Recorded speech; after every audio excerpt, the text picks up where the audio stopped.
보고는 원안대로 접수하고요. 중기부 안에 보고가 있습니다. 중기부 마지막 중기부 장관. 네. 중기부 장관으로 드리는 보고 마지막일 것 같습니다. 그 경제적 약자의 협상력 강화를 위해서 제도 개선 TF를 만들고 함께 그 안을 만들어주신 공정거래위원회에 먼저 감사드리고요. 이 방안을 토대로 해서 중소기업 협동조합에 대한 협의 요청권 부여 방안에 대해서 말씀드리겠습니다. 그 경제적 위치에서 불리한 위치에 있는 중소기업들을 위해서 중소기업들의 결사체인 중소기업 협동조합을 통해 협상력을 높이는 방안을 에 대한 의견들이 꾸준히 있었습니다. 지난 12월 중소벤처기업부 업무 보고에서 대통령께서도 힘의 그 불균형을 해소해야 한다는 점을 강조하셨고요. 여기에 중기 협동조합에 협의 요청권을 부여하는 방안을 우리 정부 국정과제로 추진하고 있습니다. 이를 위해서 중기부, 공정위 등 관계부처가 경제적 약자의 협상력 강화를 위한 제도 개선 TF를 통해서 단체 협상 행위에 대해 담합 적용을 배제하는 방안을 마련했습니다. 중소벤처기업부는 중소기업 협동조합법을 개정해서 중소기업이 대기업 등과 단체적 계약 체결할 때 거래 조건에 대해서 협의를 요청할 권리, 즉 협의 요청권 부여를 추진하겠습니다. 그리고 대기업 등 거래 상대방이 협의 요청에 반드시 응하도록 의무화하고 만일 협의 요청에 응하지 않을 경우에 대해서는 협동조합은 중기부에 조정 신청을 해서 협의 요청이 실제 협상으로 이어지도록 보완할 예정입니다.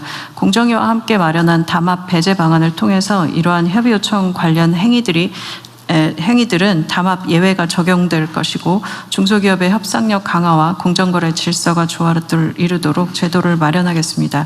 이미 국회에서 발의된 개정안이 있습니다. 이를 중심으로 해서 협의 요청권 부여를 위한 중소기업 협동조합법 개정을 추진하겠습니다. 이상으로 보고 마치겠습니다. 네. 예, 대통령님, 노동부 장관입니다. 네.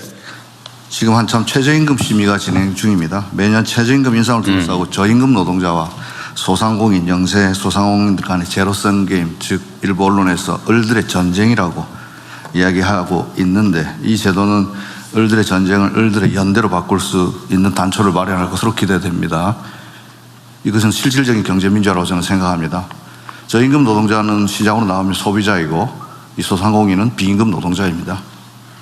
우리 경제가 직면하고 있는 양극화, 특히 내수 부진은 동네 상권 붕괴를 막기 위해서는 지역화폐 등 여러 가지 조치도 필요하지만 근본적으로는 저임금 노동자들의 소비 여력을 올려줘야 되는데 이것은 자영업자의 비용으로 직결됩니다. 결국 이 문제를 풀기 위해서는 을들이 함께 연대해서 이들의 최종 이득을 보는 상대와 같이 협상할 수 있다면 만약 그를 통해서 저임금 노동자와 소상공인이 제로섬 죽고 살기로 이렇게 부딪히지 않는 단초가 마련된다면 그것이야말로 우리 경제가 직면하고 있는 불평등을 완화할 수 있는 아주 중요한 조치라고 저희들은 생각합니다. 나아가서 이번 공정위에서 그동안 화물연대, 건폭몰이 이런 걸 통해 가지고 노동자 활동을 마치 공정거래법으로 처벌하는 관행들이 없어진다면 어쩌면 이를 통해서 희생됐던 많은 분들에 대한 조그마한 위로가 될 수 있지 않나 생각하고 우리 노동부는 적극적으로 이 법 제정에 함께 하겠습니다. 이상입니다. 그 옛날에 건폭 수사 해가지고 건폭 수사가 그 사람들은 아직 수감된 사람은 다 나왔죠? 네, 그때 8.15 특사로 우리 정부 첫 번째 사면으로 나왔고 나오지 못한 분, 형이 확정되지 못한 분 제하고는 다 나와 있는데 그때 당시에 고 양해동 님이 자기는 노동조합 활동을 했는데 왜 이런 공정거래 위반 그 다음에 담합 이런 것으로 조사받는가 이런 것들에 항의한 사실이 있습니다. 그 얘기가 나와서 그런데 제가 그래도 노동법을 나름 연구했던 사람인데 노동쟁의라고 하는 게 기본적으로 단체 행동권이라고 하는 게 네. 속된 말로 나쁘게 표현하면 때를 지어서 무리의 힘으로 위력으로 자신들의 주장을 관철해서 뭔가 경제적 이익을 추가로 획득하는 거잖아요. 그렇습니다. 옛날에는 이게 소요죄, 그다음에 반란죄 이런 걸로 처벌했단 말이에요. 노동법이 생기기 전에. 사회법 원리에 따르면 네. 사회법이 제정되기 전에는 그렇게. 교수형, 총사령 하고 그랬잖아요.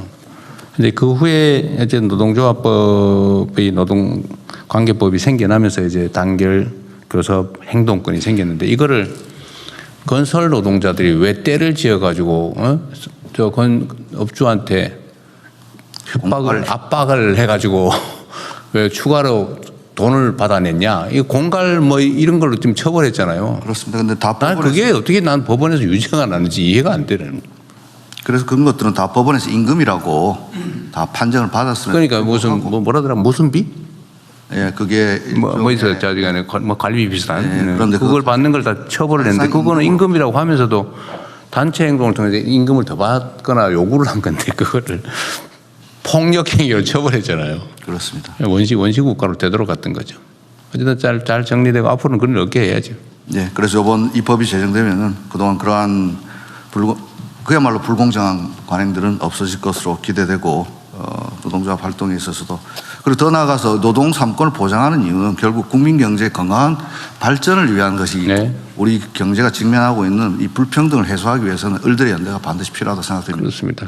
경제적 약자들, 사회적 약자들에게 어쨌든 단체로 힘을 모아서 대등한 교섭을 할 수 있게 해주고 이게 이제 합리적 의사결정, 합리적인 자원 배분이 가능하게 해서 그 사회 발전, 경제 발전을 사실 가능하게 하는 거죠. 근데 그 힘의 균형이 무너지면 독점하고 그다음에 과욕을 부리게 되고 어쨌든 자원이 비효율적으로 사용되면서 그 사회가 발전을 못 한다고요. 그래서 만든 제도인데 그렇습니다. 잘 지키도록 하십시오. 네, 그렇게 하겠습니다. 뭐 마침 청와대 수석도 같은 조직 출신 아닙니까? 잘 모시도록 하겠습니다. 네. 네, 그러면은 원안대로 접수하고 넘어가겠습니다. 사회연대 경제발전 종합계획을 행안부 장관님 보고해 주십시오. 네, 사회연대 경제발전 종합계획을 보고 드리겠습니다. 사회연대 경제가 지역 문제 해결과 공공서비스 공급의 핵심 주체로 성장할 수 있도록 20개 관계부처와 함께 146개의 과제를 담은 종합계획을 마련했습니다. 내일 민선국이 지방자치정부의 출범을 앞두고